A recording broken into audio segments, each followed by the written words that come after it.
নমস্কার বন্ধুরা, আজকে আবারও চলে এসেছি রান্নাঘরে। আর আজকে আমি নিয়ে এসেছি রাতের ডিনারে আজকে আমি পরোটা বানাবো। তো পরোটার জন্য এখানে আমি একটা স্পেশাল পরোটার জন্য আমি এখানে নিয়েছি আটা। আমি আজকের আটা দিয়ে পরোটাটা বানাবো, ময়দা না। তবে আপনারা চাইলে ময়দা নিতে পারেন। আর আমি এখানে নিয়েছি এক আটি শাকের থেকে অর্ধেকটা। এখানে আছে মেথি শাক। আজকে আমি মেথি শাকের পরোটা বানাবো, আর কাঁচা মেথি শাকের। তো এখানে অর্ধেক মেথি শাকটা আছে, সেখানে ভালো করে বেছে ধুয়ে শুকিয়ে তারপরে আমি ওটাকে করেছি। আর এখানে নিয়েছি টক দই। এতটা টক দই আমার লাগবে না, শুধু 2 চামচ মতোই লাগবে।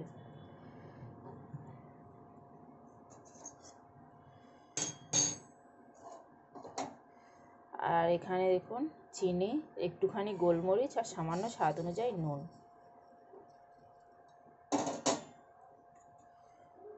সাথে এখানে 1 চামচ মতো ঘি দিয়ে দিলাম। ঘিটা আমি এখানে দিচ্ছি, এখানে চাইলে সাদা তেলও দিতে পারেন কিংবা সর্ষের তেলও ব্যবহার করতে পারেন। আর ভাজার সময় আমি অবশ্যই সাদা তেলেই ভাজবো। আর এখানে নিয়ে নিলাম 2 চামচ মতো টক দই। খুব বেশি এখানে টক দই লাগবে না আমার। তো সবার আগে এটাকে আমি একটু হাত দিয়ে ভালো করে মেখে নেব শুকনো আটার সাথে।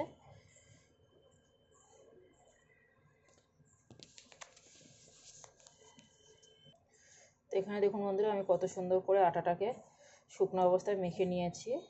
এই যে দেখুন, পুরো একদম ঝরঝরে হয়ে গেছে, মানে একটা, এই যে দেখুন।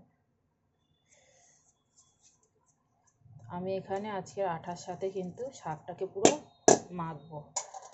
অনেকে কাঁচা পরোটা, মানে কাঁচা শাকের পরোটা খুব ভালোবাসে, আবার অনেকে পছন্দ করে না। তবে যারা পছন্দ করে না তারা শাকটাকে হালকা কড়াইতে একটু নেড়ে নিয়ে দিতে পারে, ভেজে নিতে পারে, নিয়ে তারপরে আটার সাথে এইভাবে মেখে নিতে পারে।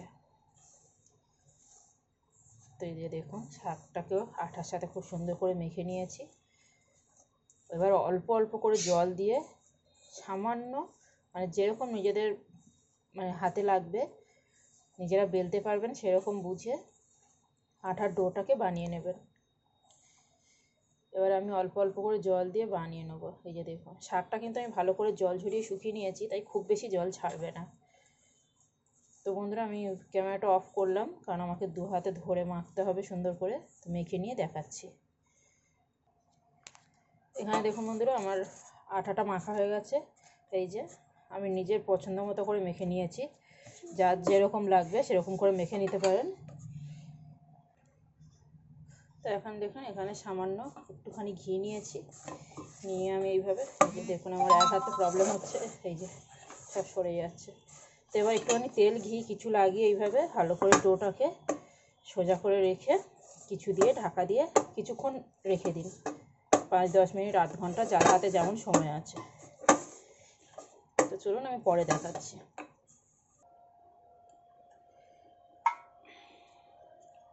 তো এখানে দেখুন বন্ধুরা,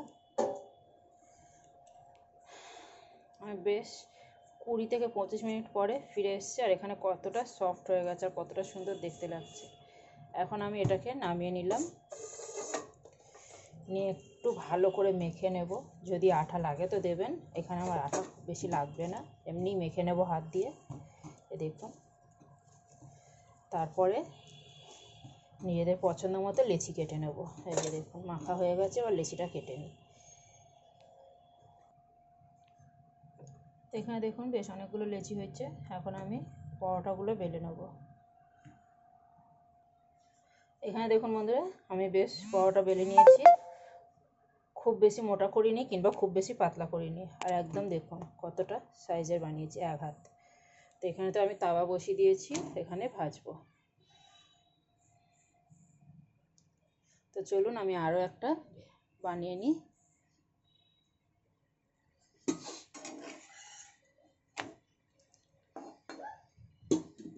আমি এখানে 2টো পরোটা একসাথে বানাবো বন্ধুরা, দেখুন।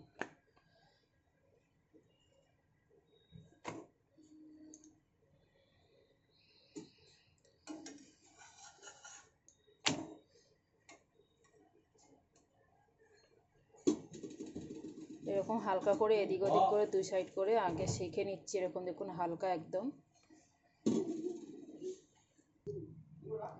তো এখানে দেখুন বন্ধুরা, আমি বেশ হালকা করে দু সাইডে দুটো পরোটাকেই সেঁকে নিয়েছি। এই যে দেখুন, কোথাও কিন্তু কোনো কাঁচা নেই। এইভাবে মজাও লাগে রান্না করতে, আর খুব চটপটও হয়ে যায়। এখন আমি এখানে তেল দিয়ে দিচ্ছি, খুব অল্প পরিমাণে তেল দেব। গ্যাসটাকে এই অবস্থায় মাঝারি করে দেবো একদম। এই যে দিয়ে দিয়েছি। এই যে দেখুন, খুব চটপট ভাজা হয়ে যাবে। আর আমি এখানে বন্ধুরা গোল গোল শেপ দিয়েছি, আপনারা চাইলে এখানে যে কোনো শেপ দিতে পারেন, যার যেমন পছন্দ। এই যে দেখুন, আর আমি কিন্তু খুব কড়া করে ভাজবো না, তাহলে এটা অনেক শক্ত হয়ে যাবে। আর আমার খুব কড়া করে পরোটা ভাজা একদম ভালো লাগে না। তবে হ্যাঁ, আমার বর মশাই কিন্তু আবার খুব পছন্দ করে।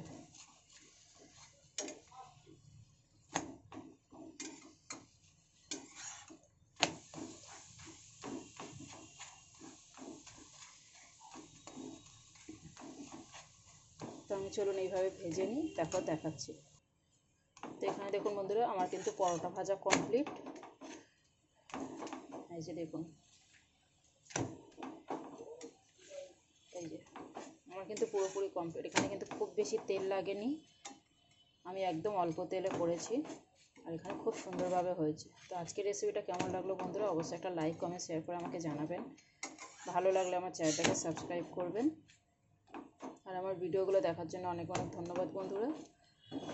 তো চলুন এবার এটাকে নামিয়ে বাকি যেগুলো আছে ওগুলোকেও করে ফেলি।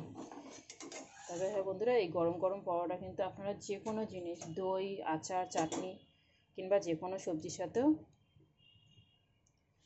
খেতে পারেন। তো টাটা বন্ধুরা।